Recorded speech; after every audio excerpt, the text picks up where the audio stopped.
Quando cerco un dolce che metta d'accordo tutti, scelgo sempre le paste di mandorla, ma vogliamo parlare di questa versione al cacao? Se avevate intenzione di iniziare la dieta, fermatevi perché queste paste di mandorla al cacao dovete assolutamente provarle. Come direbbe Kevin, sono spaziali.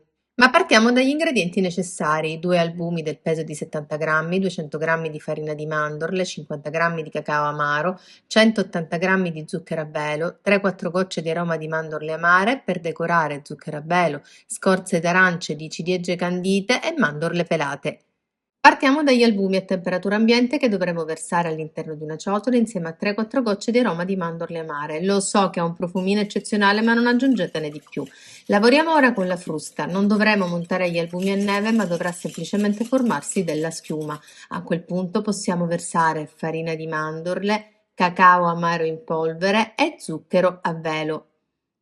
Soltanto adesso possiamo iniziare a lavorare tutti gli ingredienti all'interno della ciotola con le mani. Dapprima li mischieremo e inizieremo poi a fare un po' di pressione così che piano piano si formi un panetto. Serviranno davvero pochissimi minuti. Solo quando avremo ottenuto quel risultato ci possiamo spostare sul piano di lavoro, formiamo velocemente un panetto regolare e a quel punto possiamo avvolgere nella pellicola trasparente e far riposare in frigorifero così che l'impasto prenda consistenza.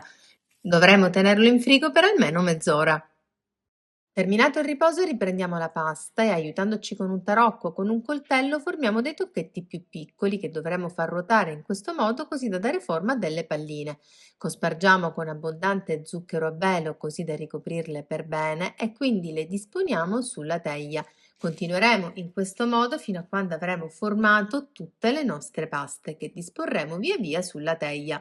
A quel punto iniziamo a formare i pizzicotti, pizzicando così semplicemente con pollice ed indice. Guardate quanto è facile. Le altre invece le decoriamo con mezza ciliegia candita, facendo un po' di pressione in questo modo, oppure con una scorza d'arancia. Anche in questo caso facciamo un po' di pressione ed eccola qui.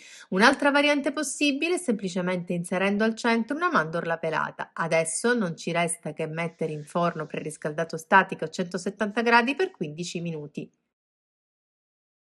Ed eccole qui pronte le nostre paste di mandorla al cacao. Appena sfornate sono ancora morbide, ma non preoccupatevi, fatele freddare e prenderanno consistenza. Hanno un profumino irresistibile, davvero da provare.